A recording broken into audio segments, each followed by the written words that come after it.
처음도 업이요, 두 번째도 업이요, 세 번째도 업이다. 모든 부분은 내가 세상의 주인임을 자각하고 그 행위를 벗어버리고는 세상에 존재하지 않는다. 내가 솔직히 얘기하는데요, 나도 믿지 마세요. 내가 뭘 해줄 게 있어요? 여러분, 스님도 믿을 게 없어요. 지도 지 닦아가기 바쁘고, 여러분들도 여기서 들어야 될 것은 나를 믿지 말고 부처님 말씀을 설명하는 부분의 내용에 의지해 가는 것만이 여러분들이 부처님을 잘 믿는 방법이라는 사실을 알고 가라는 얘기입니다. 아시겠죠? 그래서 부처님은 중생을 구제하는 부분에 모든 부분이 자비를 바탕으로, 사생의 자부야. 그래서 사생이라는 게 테란스파잖아요. 어마어마한 부분이에요. 우리는 일반적인 모든 종교는 인간 중심적 종교예요. 인간 중심적. 인간이기 때문에 모든 부분의 행포를 부려도 괜찮다라고 하는 부분에 논리로 접근을 하지만 불교는 그렇지가 않아요. 테라안스파의 생명을 가진 모든 존재는 평등하다고 본 거예요. 뭐 우월하고 우월하지 않고, 물론 업의 차이는 있을 수 있겠죠. 업의 차이는 있을 수 있지만 부처님께서 바라다 봤던 자비심이라는 자체는 같았다. 그래서 똑같은 아버지 같은 부분의 마음이었다. 자부. 그래서 부처님은 중생을 구제하는 부분에 모든 부분이 자비를 바탕으로, 사생의 자부야. 그래서 사생의 자부. 옛날부터 우리 불교라는 거는 호구 불교로서의 자리를 지켜왔죠. 그럼에도 불구하고 저희의 큰 스승이신 상호동과 괴수사님께서는 천태종을 중창하시면서 호국 불교보다 한 단계 더 높은 애국 불교를 중창을 하실 때 국가가 없으면 종교도 없다라고 하시면서 국가가 있어야지만이 그 안에서 살아가고 있는 어떤 우리의 민족 아니면 내 자신, 개개인이 안녕과 발전도 함께 있을 수 있다라고 말씀을 해주셨어요. 호국 불교는 우리나라 한 나라를 사랑하는 것이지만 애국 불교는 조금 더 커서 내 나라뿐만이 아니라 전 세계, 전 우주 모든 그러한 나라를 사랑하는 것이기 때문에 더 큰 의미가 있기 때문에 그런 애국 불교의 정신을 기리는데 잊지 말아 주시기 부탁드리겠습니다. 비행기 타고 뚝 떨어지니까 죽었던 사람이 살아난 거예요. 그래서 그분이 깨어나고 보니 너무 신비해. 나는 분명히 죽긴 죽었었는데 죽어서 갔다 온 곳이 저승을 갔다 온 게 아니고 어딜 갔다 왔어? 구인사를 갔다 왔단 말이에요.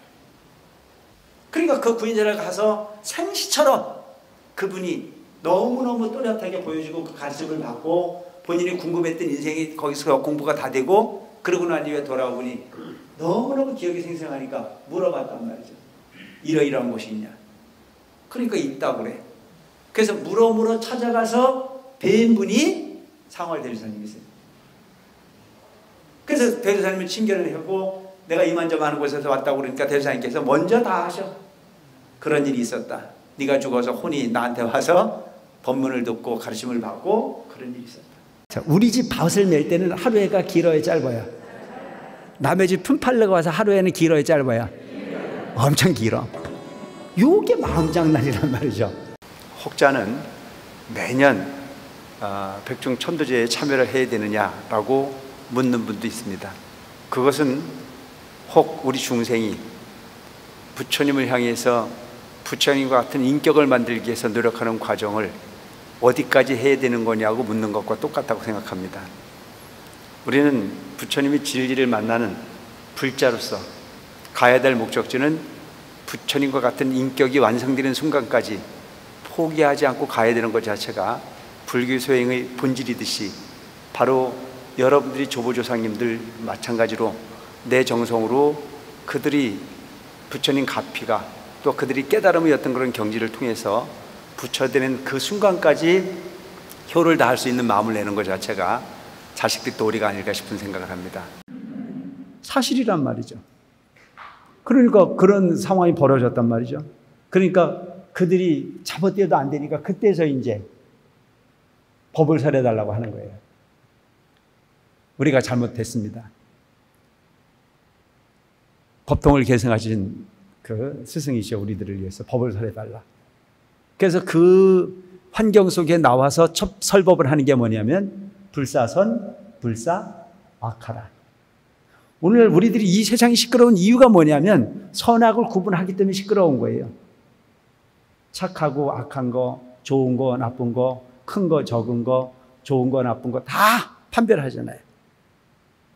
근데 오늘 우리가 흔히 보면 어이 그렇지는 않잖아요. 스님 착한 거는 공고잖아요. 착한 거의 이면에 악한 게 있고 악한 거의 이면에 착한 게 있고 분별이라고 하는 부분이 갈등을 만들어내는 건 사실이잖아요. 수면욕이라는 게 있어요. 수면욕. 요즘은 보니까 잠이 안 와서 고민하는 사람이 많아. 그런데 여러분 관세음보살 불러봐. 잠이 아주 인수야. 내가 내 마음을 한번 깨어서 끝까지 내 마음을 청정한 마음으로 부처님만 같은 마음을 만들어 보겠다고 하다 보면 정신을 차리는데도 껌뻑껌뻑 가. 그래서 그게 몇 시간을 그렇게 부처님하고 그 시간을 보내다가 이제는 오늘 할 만큼 했다고 그래서 2달에 한번 뻗어봐. 세상에 극락이지. 안 가본 사람은 말을 하지 말아요. 초저녁부터 자리 피고 들어가는 사람은 그 기분 몰라. 에? 그 기분을 알려면 적어도 서너 시간은 앉아서 오는 잠을 쫓아가면서 막 버텨서 다리도 한 번 안 펴고 한 번 앉아보려고 애를 쓰다 보면 그 잠깐 동안 자는 잠이 얼마나 소중한지 몰라요. 부처님은 항상 뭔 말씀을 해요? 실상인이다. 실상. 있는 그대로의 사실, 진리를 말씀을 하시는데 그 뒤에 뭐가 붙었냐면 그냥 실상이 아니고 인자가 붙었어요. 그 인자는 도장인자예요. 도장은 어떤 거예요? 확실하다는 얘기잖아요. 거짓이 없어요. 우리가 도장 찍을 때 언제 도장을 찍어요? 도장을 왜 찍어요? 사실이다 라고 하는 부분을 확인할 때 찍는 게 도장이잖아요. 그래서 여기서 실상이라는 자체는 바로 제법실상. 부처님이 어떤 그런 그 실상매법 연화경의 중심이 되는 제법실상의 그 진리를 본인이 확실하게 있는 그대로 설하시는 부분을 말씀을 하시는 부분을 설명하고 있는 부분이라고 볼 수 있습니다. 모르는 부분을 덮고 가는 부분이 아닌 모르는 부분을 부끄럽게 여기거나 할 필요도 없이 알기 위해서 노력하는 부분으로 접근하는 것 자체가 불교라는 사실을 알고 갈 필요가 있는 겁니다. 아시겠죠? 욕심으로서 세상을 관하면 한주 끝도 없는 어리석음이 함께하게 될 수밖에 없는 부분이다. 그래서 이 세상은 똑같은 부분을 줘도 어떻게 받아들이느냐가 중요하다. 뭐로 인해서? 어부에 따라서. 가지고 있는 업이 두터우면 그게 그렇게 엉뚱한 방향으로 해석이 될 수밖에 없어요. 그래서 일체를 관하니 다 평등해. 기회는 평등해. 그런데 받아들이는 부분이 업에 따라 받아들이는 부분은 어쩔 수 없는 부분이다. 우리 스스로가 업이 두텁다고 생각하면 그 업을 녹이기 위해서 성실하게 노력하는 것만이 가장 지혜로운 부분이 행위가 아닐까.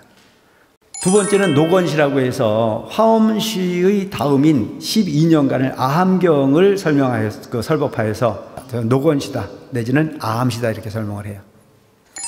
세 번째는 노건시를 설하고 난 다음에 8년 동안을 소승을 비판하고 대승으로 이끌어가기 위해서 설하신 그 시기를 일컬어서 방등시다. 22년 동안 반야경을 설하시는데 대승, 소승의 집착을 모두 버리기 위해서 반야경을 설한 시기를 일컬어서 반야시다라고.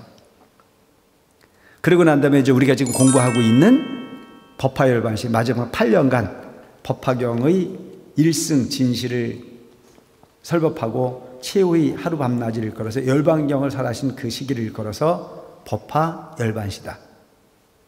내가 의심하는 마음을 다 버리면 있는 그대로가 보여.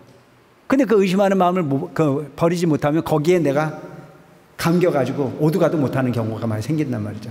그래서 병 중에 최고의 병이 뭐예요? 의심병이야. 의심병. 부처님 가르치면 의심하면 안 돼. 될까? 안 될까? 이거 얘기할 거 없어. 하면 되는 거고 안 하면 안 되는 거죠. 본인이 기도를 하면서도 될까 안 될까 이러고 앉아있는 사람 많아요. 내가 내 마음을 비우면 된 거지 거기서 뭐가 되고 안 될 게 있어요? 근데 문제는 기도를 하더라도 너무 갑자기 뭔가 큰 변화가 올 때를 바라지 말라고. 그냥 한 발짝 한 발짝 포기하지 않고 묵묵히 가다 보면 다 보게 돼 있고 다 알게 돼 있고 다 행하게 돼 있는 법이 있단 말이죠. 근데 그거를 너무 성질급하게 생각해. 나는 안 된다. 그러니까 기도의 경계를 잘못 말하면 하지도 않고 그냥 거기를 거저 얻어질 때를 바라는 경우가 많아요. 정말 수행을 많이 한 사람들은 그 놓을 때는 누구보다도 더 정열적으로 놀다가도 딱 끊어버리면 딱 끊어. 그리고 이런 부분들이 참 중요한 부분이라는 거죠.